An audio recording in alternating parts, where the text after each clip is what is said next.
Ha sido recientemente reeditado el libro Un siglo de economía política chilena 1890-1990. Este esfuerzo de Ucbar Editores remite a un clásico de las ciencias sociales, como dice la tapa del libro, y vaya que lo es. Este trabajo de Patricio Meller se ha leído durante los últimos tiempos en muchas carreras, no solo en economía, ha ayudado a comprender mejor el pasado reciente de nuestro país, pero también se propone entender el presente para vislumbrar un futuro posible.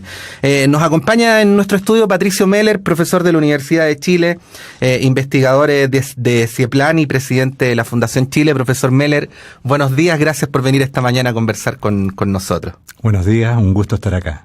Sí, usted hace este esfuerzo por ir atrás, con mucho énfasis durante todo el libro para sacar lecciones históricas, así lo plantea usted, ¿no?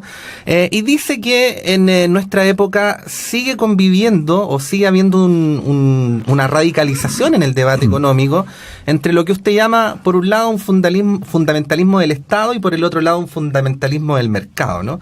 ¿De qué manera se expresa esto en el debate actual, en el presente del debate económico chileno?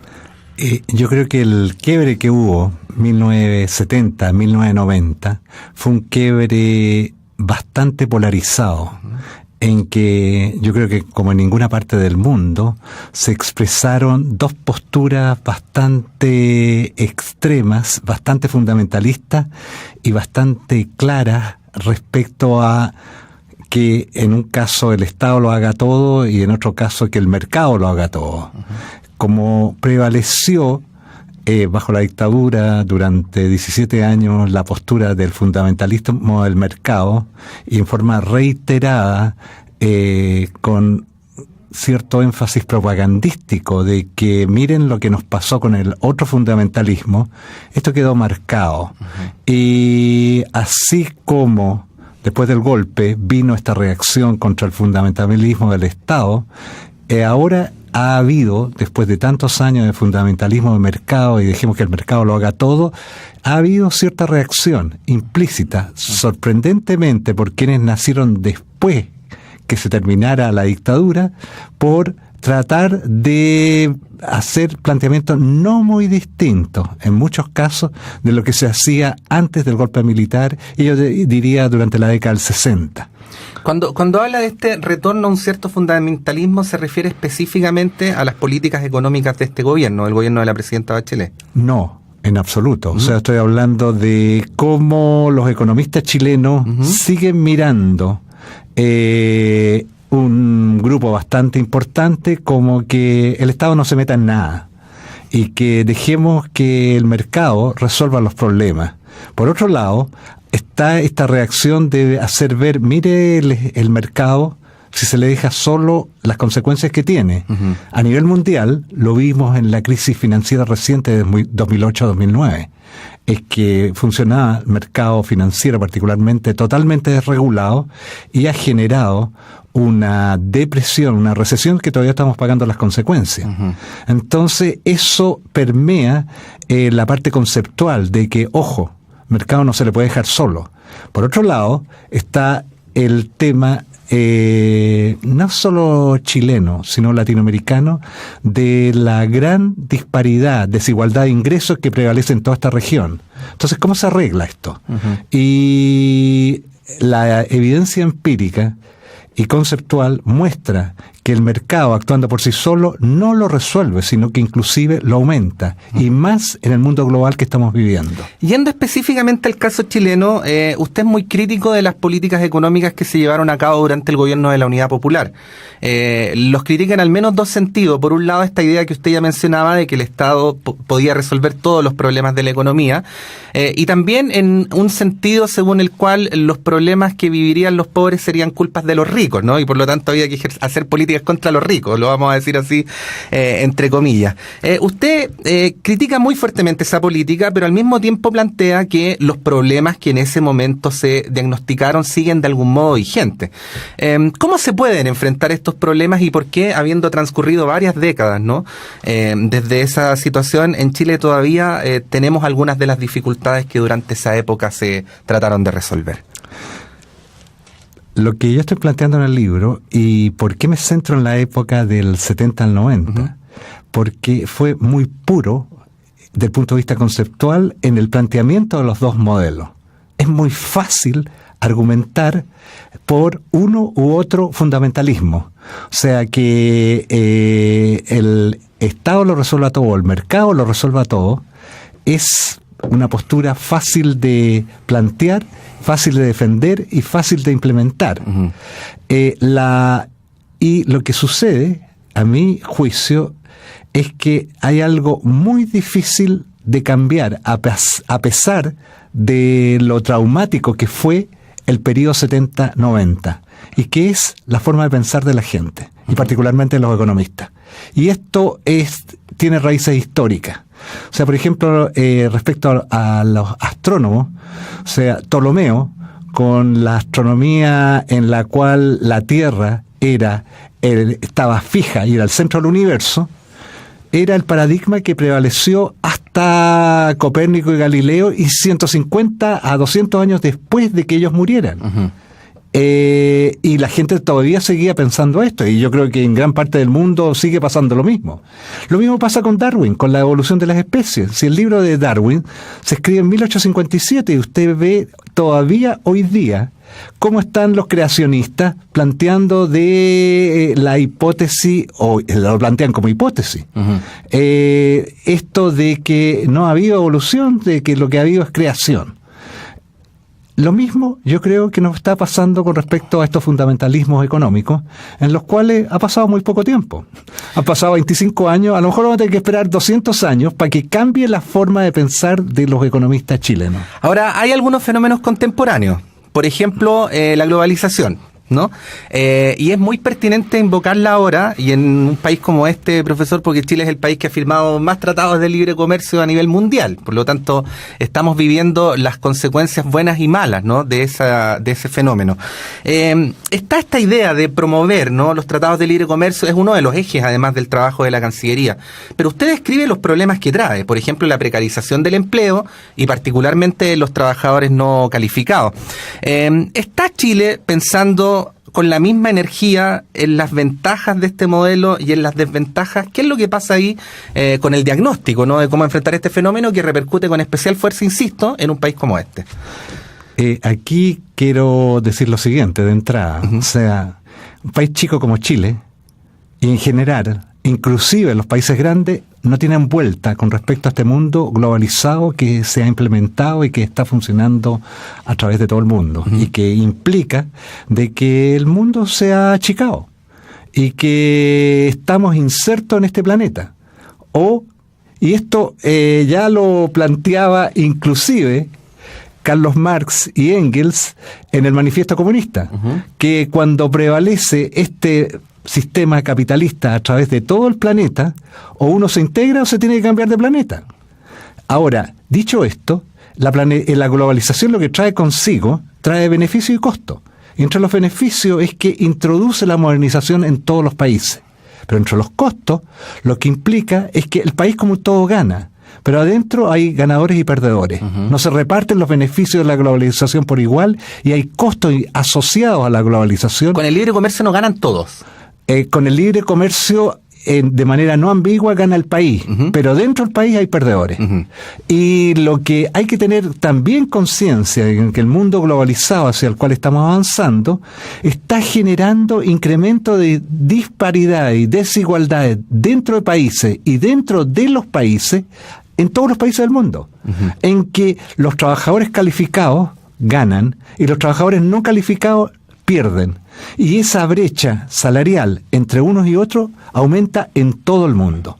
Entonces, si eso es así, los países, y esto es algo que tiene que resolver cada país, ¿cómo enfrenta este impacto negativo que tiene la globalización, que genera perdedores, y cómo se compensa a los perdedores? ¿Y cómo lo ha enfrentado Chile, en su opinión? Estamos viendo la discusión que hay, en general, en que nos olvidamos que vivimos en un mundo global. O sea, los tratados de libre comercio lo que tratan es de insertarnos en uno de los mecanismos más eficientes para insertarnos en el mundo global, lo cual implica abrir nuevos mercados para nuestro producto de exportación. Pero eso no implica de que algo está pasando adentro en que ciertos sectores quedan desprotegidos, las empresas no pueden competir con las empresas más eficientes del mundo global y quiebran y pierden los empresarios y pierden los trabajadores su fuente de empleo. Entonces, aquí hay un proceso en lo cual lo central empieza a ser de cómo se recapacita a la fuerza laboral permanentemente, de forma tal de que lo que se esté actualizando en un mundo que hay innovación tecnológica de una manera tan acelerada como nunca se había visto en la historia. Y si uno no se reconvierte, no se recaucha, no se adapta a la tecnología moderna, rápidamente puede quedar sus habilidades, sus competencias obsoletas y sale del mercado laboral. ¿Esa reflexión se está haciendo en el Estado? No quiero hablar coyunturalmente de un gobierno o de un ministro, sino en lo que en otros países se llama el pensamiento estratégico, no en la proyección del rumbo del país en el mediano y largo plazo. Yo creo que aquí hay un problema con cómo percibir las reformas laborales que se están discutiendo. En que si uno lo ve, está muy centrada en la forma como tradicionalmente se ha visto el mercado del trabajo. No hemos visto la palabra globalización dentro del mercado, dentro de las reformas laborales, en la discusión que ha habido. No hemos visto tampoco un debate que hay ahora respecto a esto de los robots, en que todos los trabajos que sean rutinarios, independientemente si son ejercidos por obreros, empleados o profesionales, eventualmente van a ser reemplazados por un software o por un robot. Entonces uno tiene que pensar de cuáles son los trabajos rutinarios que se van a empezar a eliminar en el futuro. ¿Qué hacemos con esos trabajadores? Y cómo esos trabajadores se les reconvierte, se les recapacita para que entren a adquirir competencias y habilidades en trabajos no rutinarios que van a ser los que van a subsistir a la invasión de los robots del futuro. O sea, el problema de fondo que hay que empezar a ver cuando estamos discutiendo estas reformas laborales, ¿cuáles son las ventajas comparativas de los seres humanos vis-a-vis los robots? La ventaja que tienen los robots, que pueden trabajar 7 días a la semana, 24 horas seguidas, y no necesitan ni días de descanso, ni vacaciones, ni previsión social para ello. Estamos conversando con el profesor Patricio Meller a propósito de la republicación de este libro, Un siglo de economía política chilena. Usted plantea en su libro, profesor, que las políticas económicas o las soluciones a los problemas económicos resultan mejor en climas de consenso y no en climas de excesiva conflictividad. Pero nos encontramos por el otro lado que es recurrente que cuando un ministro de Hacienda en Chile trata de implementar una política económica se le critica porque se le dice que su política económica es la que genera conflicto, ¿no? Por ejemplo, cuando el ministro aprieta el cinturón y no quiere responder a las demandas sociales, ¿no? Este es un debate muy típico del caso chileno. ¿Cómo ve la relación entre la política económica y conflicto cuando, por un lado, la política económica, dice usted, no funciona tan bien cuando hay conflicto, pero por el otro lado muchas veces se acusa a la política económica de ser la generadora de los conflictos? Hay una cuestión previa, y que es algo que yo creo que aprendimos del periodo 70-90, de que los desequilibrios macro son muy perniciosos, en el sentido de que concentran la atención. Y voy a poner, no es el caso ahora, pero voy a poner el caso claro es el que tenemos nuestro vecino Argentina, que cuando tiene un problema como la inflación tapa todo. Y eso implica que la primera prioridad se transforma en reducir la inflación. El caso chileno no tenemos el problema tan grave que tiene Argentina respecto a la inflación, pero sí tiene el problema de desequilibrio fiscal. Tiene un déficit fiscal que se ha expandido, y se ha expandido por distintos motivos que no voy a entrar ahora, digamos, a detallar, en que en mi opinión, central es lo que ha pasado con el cobre. O sea, con el precio del cobre. O sea, desde el 90 para adelante, el cobre transformó la economía chilena. O sea, lo que decía Eduardo Frei de la Viga Maestra y Salvador Allende del sueldo de Chile, después del 90 pasó a ser más cierto que en la época que ellos vivieron y que nunca soñaron que el cobre iba a adquirir la importancia que adquirió. Y del 90 para adelante, el cobre llegó a representar el 20% de los ingresos fiscales. Eso no trivial. Y cuando colapsa entre comillas, porque no baja a $2.20 la libra, estamos hablando de el impacto central no es tanto en la balanza de pago, en la generación de divisas, sino el impacto fiscal que tiene en la recaudación o los ingresos que recibe el fisco. Entonces, eso me desequilibra una situación de gasto que tiene el gobierno chileno, y en la cual quiere mantener el mismo nivel de gasto, pero el nivel de ingresos se le cayó radicalmente. Entonces eso se genera un desequilibrio no menor, en que en el intertanto hay reformas que yo creo que son importantes de hacer, en las cuales hay que financiarlas también. O sea, toda reforma implica gasto, y es importante saber cómo se gasta, o sea, cómo se financian esos gastos. Entonces, cuando tú tienes un desequilibrio fiscal, conviene evitar que crezca, y conviene rápidamente entrar a reducirlo para sacarlo de la discusión y empezar ahí con más tranquilidad a pensar a largo plazo. Concentrarnos en los problemas de fondo y en los problemas de largo plazo. Pero si se está quemando la casa, no podemos estar pensando cómo vamos a expandir la casa en el futuro. O sea, primero hay que apagar el incendio. Son muchos los temas que podríamos conversar a propósito de este libro del profesor Meller, Un siglo de economía política chilena. Hemos querido tratar algunos en esta mañana, pero junto con ello invitar a nuestros auditores y auditoras a leer este libro, que es importante para conocer, como decíamos, el pasado reciente de Chile, pero que además, al ser una edición actualizada, también contiene reflexiones sobre el Chile del presente y sobre algunos de los fenómenos relevantes que han ocurrido con la economía mundial y nacional en el último tiempo. Profesor Patricio Meller, muchas gracias por venir esta mañana a la radio de la Universidad de Chile y a conversar sobre este importante trabajo. Ok, gracias a ustedes por invitarme.